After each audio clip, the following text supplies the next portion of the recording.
Making money in an industry where prices change from year to year and the weather can dictate the quality and quantity of your produce is a challenge. But a good business plan with good record keeping are the first steps. Our resource kit for Nova Scotia farmers sets out the basics of business planning and management.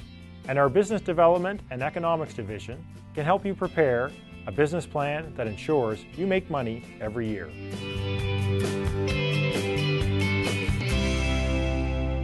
We run the business as a business, which means that it has to be profitable because this is our income now.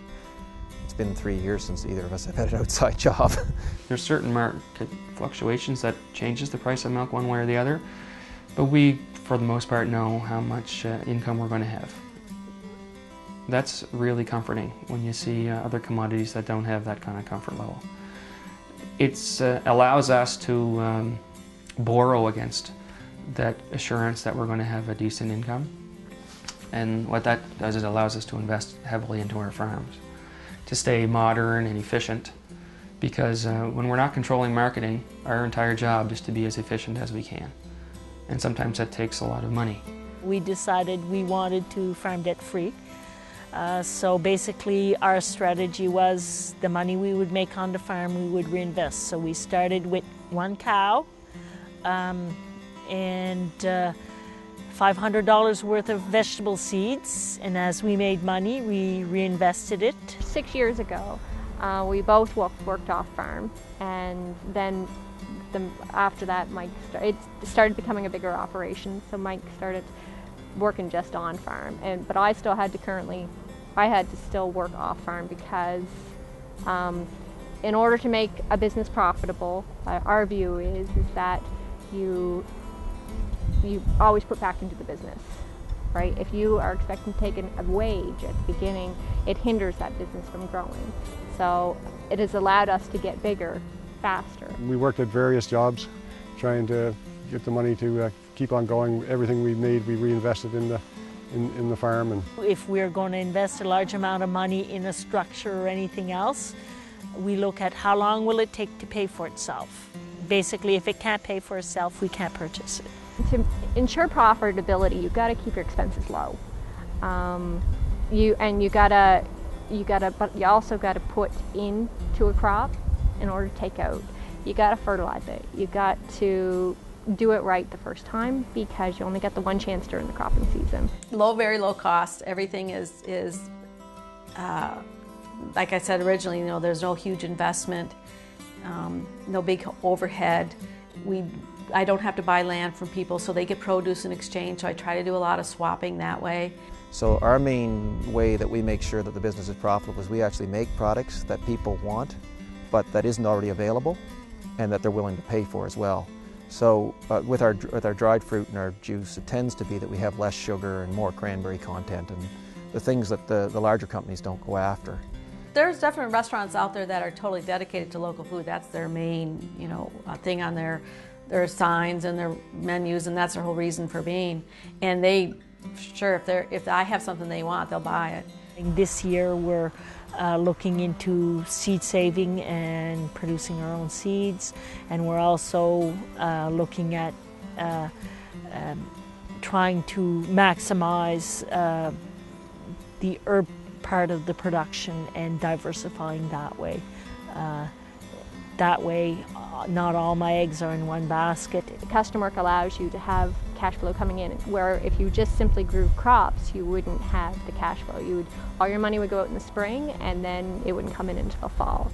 The big backbone is the CSA, the Community Shared Agriculture Program. People will sign up for the CSA, and they will pay their subscription fee. Usually it's either in one full installment or 2 installments throughout the season. And that enables the farmer to have cash up front in the beginning of the season when the farmer really needs cash and there's nothing coming in from markets yet, but we need to purchase seed and row cover and greenhouse plastic and things to get the season going before we have an income from crops. So basically what the eater is doing is investing in the farmer, and in return they're getting a share of the crop that comes off. it's really essential that you know what you're doing beforehand. And I mean, not to say that plans can't change, because you never know what you're going to run into in this business. especially when you're doing something like free range that is different everywhere it's done, right? Different production systems, different weather. And so you have to be prepared to change the plan, but you still have to have a plan in place that, that guides you. It is very important to be sure that you have the experience to handle what you are planning for the season, and that you are planning it well enough to have the infrastructure in place to deal with it when weeding needs to be done, when harvesting needs to be done, when marketing needs to be done. We also keep track of time, how much time it takes in terms of labor for a crop, and then what we get back from that. So we keep track of, our time harvesting and packing, washing and packing, and then we consider what percentage of our overall income from that crop is going towards that, to make sure we have a profit margin on the crops. And there are different crops have different profit margins. We have to be very, very careful about sourcing the supplies that we need by way of containers. We have to buy little sachet bags, we have to buy the bottles, we have to buy the caps, we have to buy the sprayer, the spritzer tops. There's all kinds of things, as well as labels. And then of course there's marketing, advertising, all types of expenses of a business, just like any business. If you are in any need of labor, that can be a major cost factor on a small farm where a lot of the tasks performed are hand labor.